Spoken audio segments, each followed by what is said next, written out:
এই রমজান মাসে চাচ্ছেন যে আপনি একটু ফেসবুকে স্ক্রল ডাউন করবেন বা ফেসবুক চালাবেন, তো কিছু আজে বাজে পোস্টের কারণে আপনারা সেই ফেসবুকটি চালাইতে পারছেন না এবং দ্বিধাগ্রস্ত হচ্ছেন। তো সেই বিষয়ের উপরে আজকে একটি ভিডিও তৈরি করলাম। তো হ্যালো বন্ধুরা, আপনারা দেখছেন টেক বাংলা ইউটিউব চ্যানেল, আর তার সাথে আমি আছি শাহিন। তো চলুন ভিডিওটি শুরু করা যাক। আর হ্যাঁ, ভিডিওটি দেখার জন্য এবং বোঝার জন্য স্কিপ করবেন না, তাহলে পুরো ভিডিওটি আপনি বুঝতে পারবেন না। তো প্রথমে আপনারা আপনার ফেসবুকে লগ ইন করে সেটিং অ্যান্ড প্রাইভেসি এই অপশনটিতে আসবেন। আসার পরে নিচের দিকে স্ক্রল ডাউন করলে দেখতে পাবেন শুধু সেটিংয়ে আসার পরে আবার স্ক্রল ডাউন করে নিচে দেখতে পাবেন কন্টেন্ট প্রিফারেন্স। এখানে আসার পরে নিচে দেখবেন যে 2 নাম্বার যে অপশন পলিটিক্যাল কন্টেন্ট, এবং তার নিচে যে দেখবেন সেনসিটিভ কন্টেন্ট।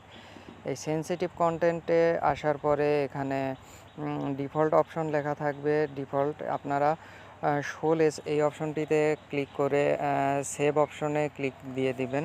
সেভ অপশনে ক্লিক দিলেই ব্যাস, আপনাদের অ্যাডাল্ট কন্টেন্টগুলো আর এখান থেকে দেখাবে না। তো আরেকটিভাবে আপনারা চাইলে এই কাজটি করতে পারবেন, সেটি আমি আপনাদেরকে দেখিয়ে দিচ্ছি কিভাবে এটি করবেন। ধরুন আপনারা এই ভিডিওটি বা এই পোস্টটি দেখবেন না, আমি আরেকটু দেখিয়ে দিচ্ছি কিভাবে এটি করবেন। যেমন এই পোস্টটি আপনারা দেখবেন না আর দ্বিতীয়বার দেখতেও চাচ্ছেন না।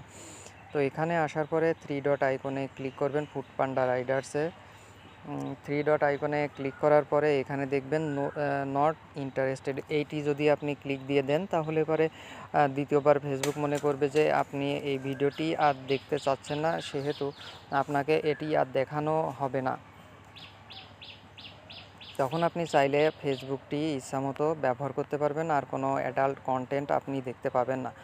তো আজকে এই পর্যন্তই বন্ধুরা। ভিডিওটি যদি ভালো লেগে থাকে তাহলে বন্ধুদের মাঝে শেয়ার করতে ভুলবেন না, এবং সাবস্ক্রাইব করে পাশে থাকা বেল আইকনটি চেপে দিন সবার আগে ভিডিওটি দেখার জন্য। আর ভিডিওটি বুঝতে না পারলে কমেন্ট বক্সে কমেন্ট করে জানাবেন, আমি বুঝিয়ে দেওয়ার চেষ্টা করবো ইনশাল্লাহ। তো আজ এই পর্যন্তই, সকলে ভালো থাকুন, সুস্থ থাকুন। আসসালামু আলাইকুম।